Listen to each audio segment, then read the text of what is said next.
Hello and welcome, dear students. Today we will deliberate on the topic hunting, gathering and environment. We intend to first observe the nature of the evidence and then use it to create, as much as the evidence allows, the characteristics of hunting-gathering communities. Our goal is to comprehend the eco-environmental framework in which hunting-gathering societies developed and prospered at the same time. We also want to learn about regional differences among hunter-gatherers and the subsistence pattern of regional grouping within hunting-gathering societies. Let us tell you that hunting-gathering is generally considered as that earliest stage in the social evolution of human groups for which evidence for organized community life appears with regularity. The bulk of this evidence is archaeological in nature and it is supplemented by anthropological data. You all must be knowing that the archaeological method accounts for both ethnographic implication and technological context and thus helps us understand the features of hunting-gathering stage in a fairly detailed manner. During the hunting-gathering stage, the human groups were totally dependent on natural resources for their sustenance. As they did not possess any knowledge of agriculture with the help of which they could have grown their food. Hunter-gatherers collected their food from natural surroundings in which they lived. This food consisted of fruits, edible roots, forest produce such as honey and berries, and at places fish and birds. In addition, they also hunted animals for meat. This complete dependence of hunting-gathering societies on resources obtainable naturally from their environment during the major part of human existence has curious implications. It means that the way they acquired their food determined the attitude of hunter-gatherer communities to their environment.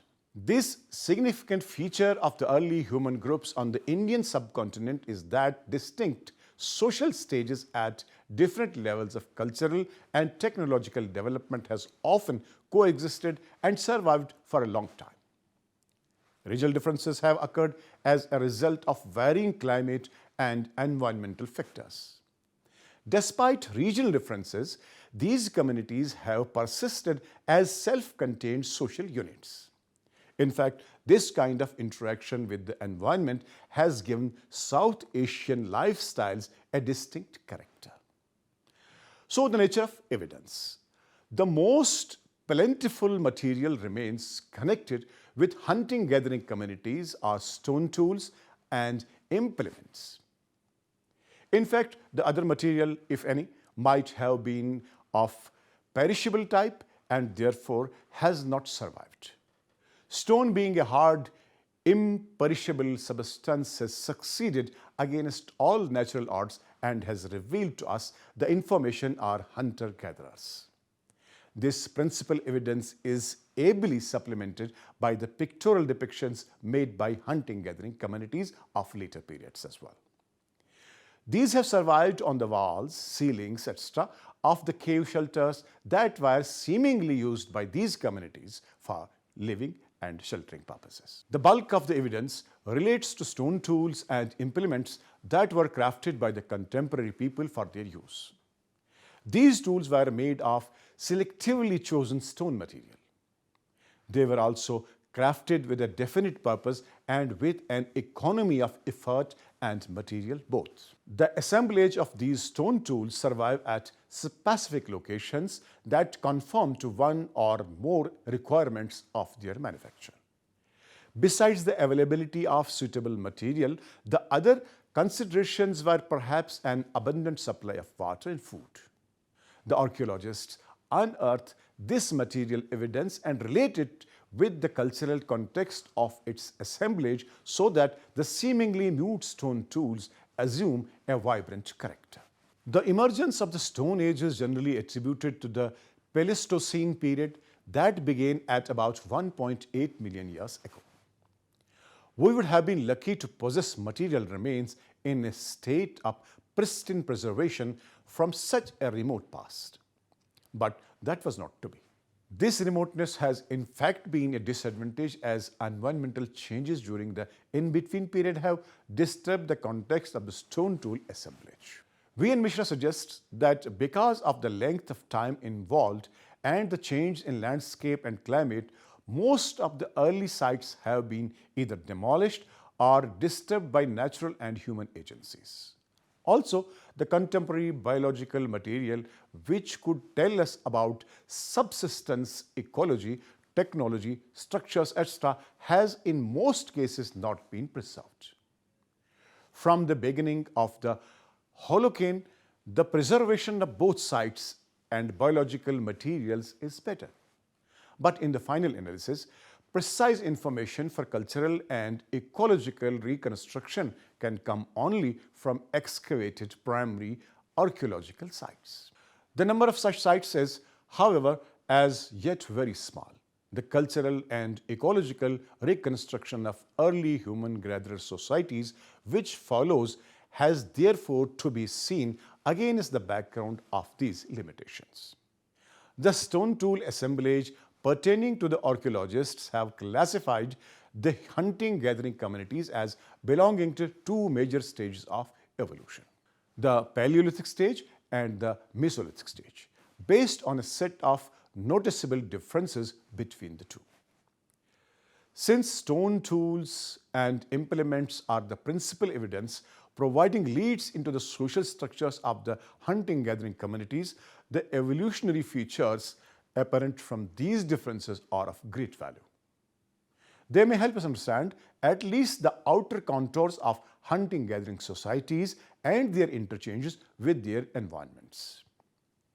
The Paleolithic stage relates to the early period of the use of stone tools by human groups. Even here, the manufacture and use of stone tools has not been a static process. Significant evolutionary changes are quite visible within the stage.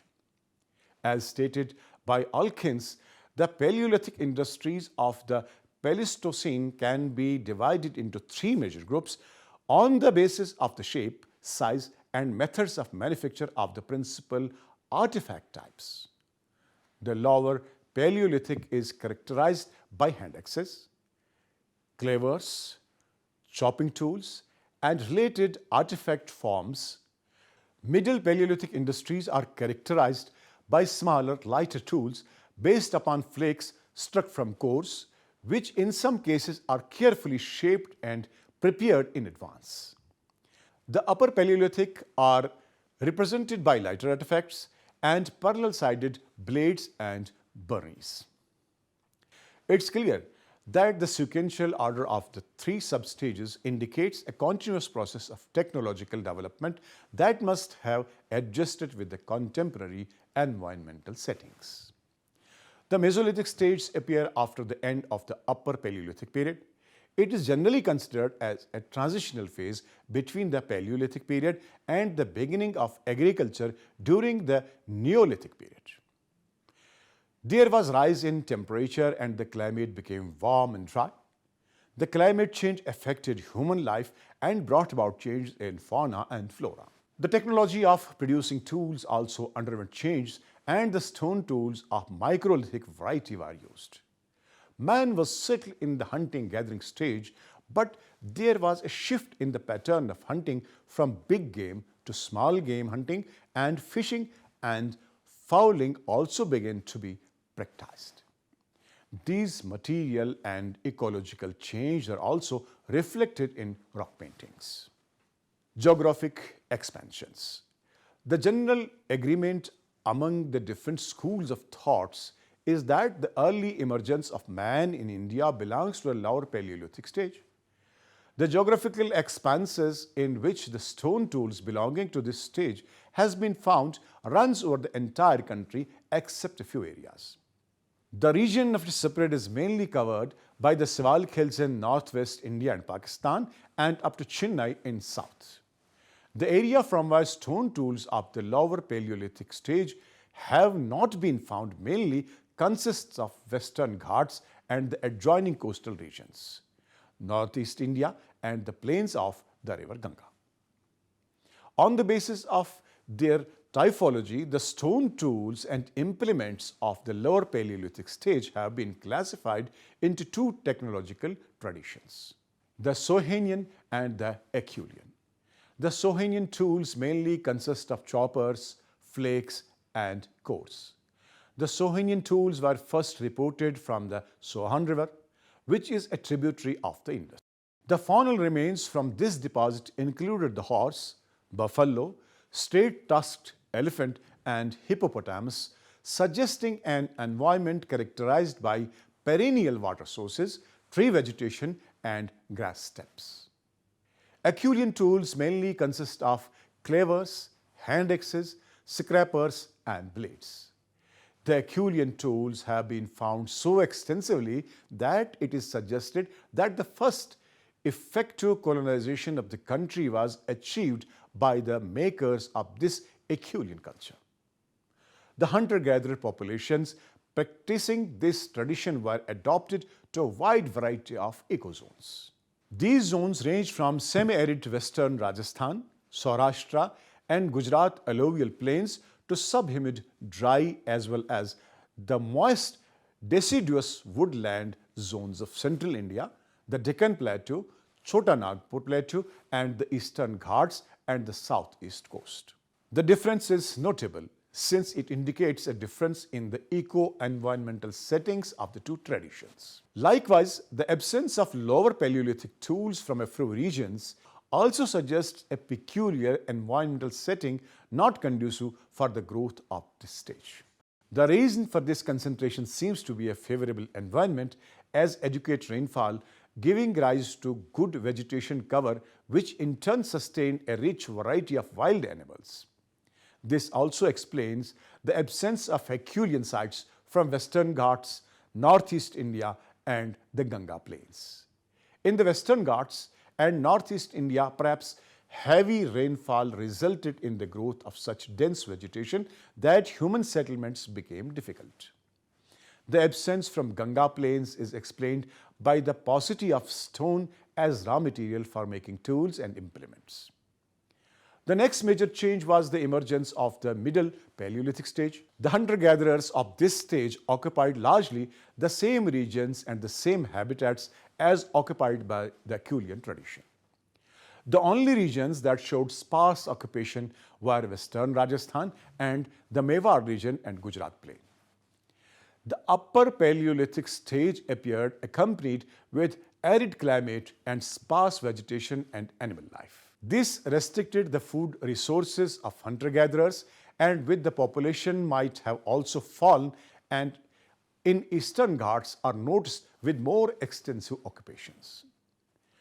The Mesolithic hunting-gathering communities are generally considered the last of the group, a successor of the Upper Paleolithic stage and the predecessor and sometimes a coexisting community with the agriculturalists. The Mesolithic sites far outnumber all the other sites of the preceding periods. The main areas occupied by Mesolithic people covered the arid and semi-arid plains of western Rajasthan and North Gujarat, hills and forests in central India and Orissa, the Chota Nagpur and Deccan Plateau, the Mumbai coast and Telangana Plateau of Eastern Ghats.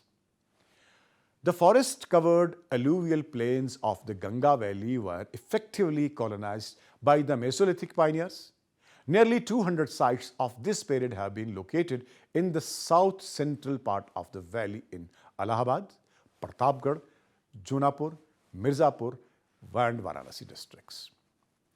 The diversity in occupation available from this period has been aptly described by Vivian Misra.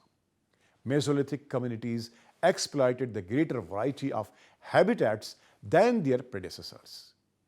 In the Gujarat plains, they settled on sand dunes on the shores of interdunal lakes, and in the Mewar plains on elevated rocky ground as well as on the riverbank dunes. The limestone caves in the Kurnool district of Andhra Pradesh were also occupied during this period. In the wooded ecosystem of the interior peninsula, there are numerous sites right in the habitat of the shifting cultivators of the present day. Characteristics of hunting-gathering communities. The popular perception that hunting-gathering communities lived in a primitive life closer to barbaric behavior is a far-fetched imagination. Based on the stone tool assemblages, the sites of their find, and the pictorial depictions available at rock shelters, it is possible to deduce important details. Some of the characteristic features that emerge from this indicate that hunter-gatherers lived a social life that was composed of family, local groups, and wider social ties beyond the immediate family and local groups. These stone tools and implements associated with them strongly suggest that the more notable ones came from large factory sites, each of which would have catered to a large area. And as adjusted by Elkins, perhaps also been used by communities of many different kinds and sizes. Further, the means of distribution of this high quality raw material must have been either through many people visiting the site or by those living near it having a system of exchange with people from other groups. There are examples of trade or exchange from many early settlements, which overlap in time with Mesolithic communities. The combined knowledge on stone tool assemblages and the geographical representations in rock shelters create an interesting prospect. Elkins say that dancing saints in the caves of central India depict gatherings which must have included quite a number of families or bands.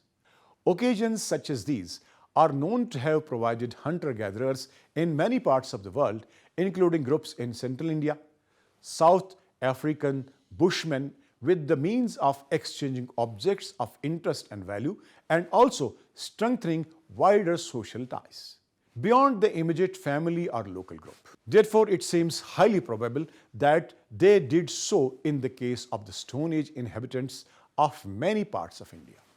Such gatherings would also facilitate the passing on the stoneworking and other techniques.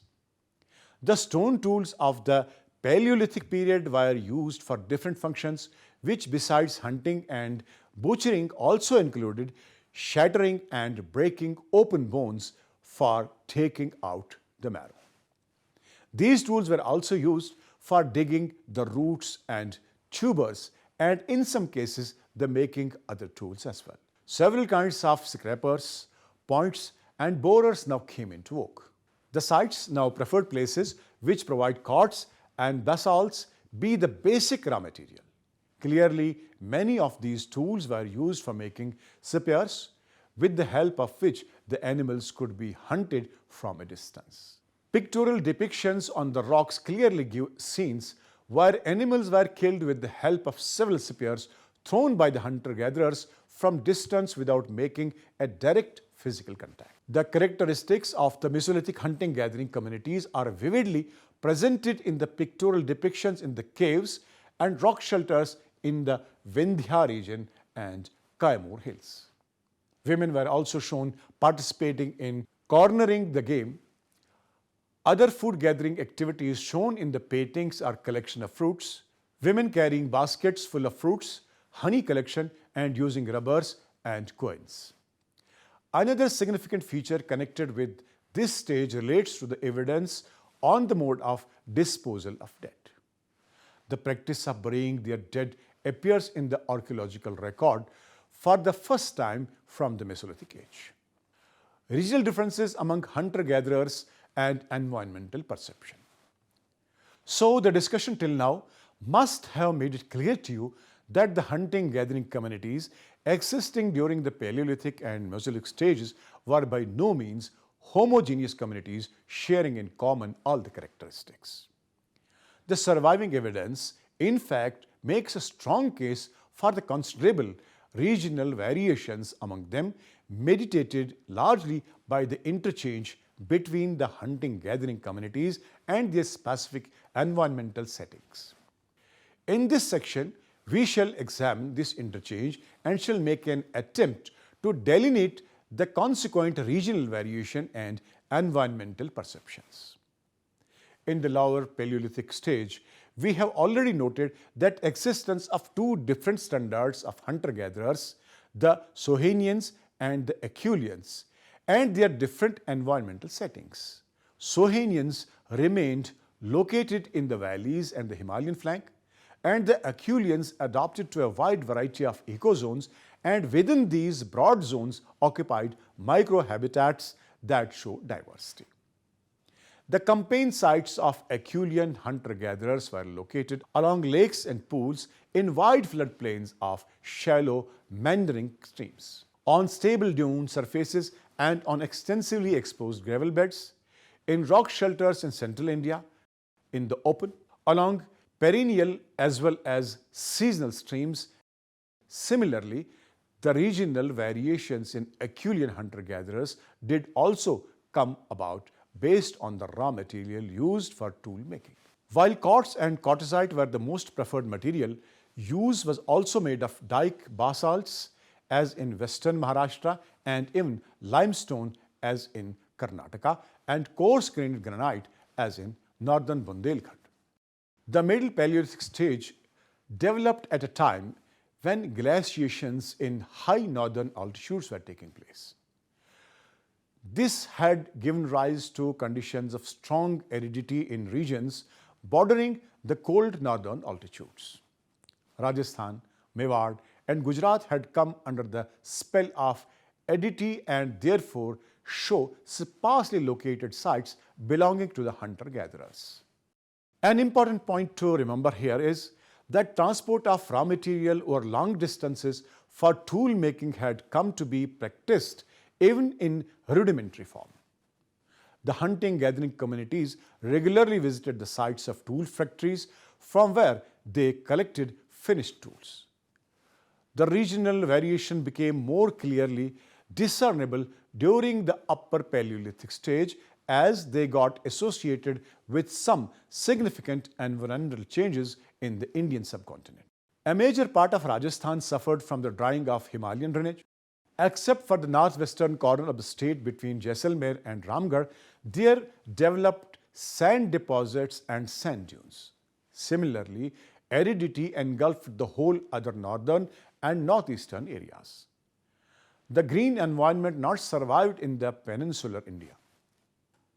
There was thus a notable shifting in the hunting-gathering communities, camping sites towards south. The ecosystem in south were rich in plant food like fruits, nuts, bamboo shoots, and grain and leafy vegetables and mushrooms as well.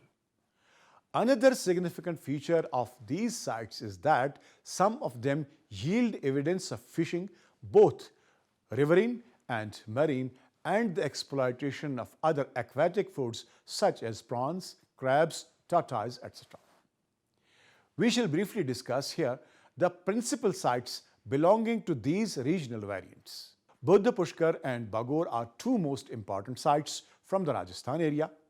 Buddha Pushkar is a freshwater lake and has a unique distinction of sporting habitation, beginning with the harboring of a concentration of microlithic sites to the present day. A Bagor site is to the east of the Aravalli Hills, situated on dunes on the bank of seasonal tributary of Chambal. The key findings from this site are a distinctive microlithic factory, human burials of the dead, evidence of huts with paved floors, evidence of domesticated sheep and goat, different species of deer, wild boar, jackal, rat, river turtle, and fish. It is also suggested that over a period of time, the hunting-gathering communities associated with this site shifted to crop-based agriculture as their mode of living.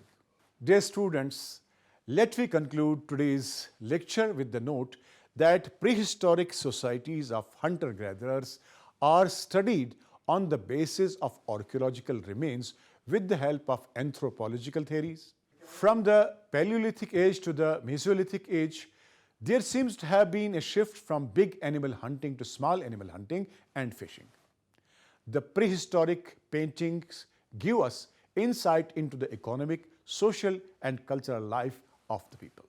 By the time communities reached the peak stage of microlithic industry, they developed their ecological knowledge base to make a transition from hunting gathering mode to animal husbandry and settled agriculture possible.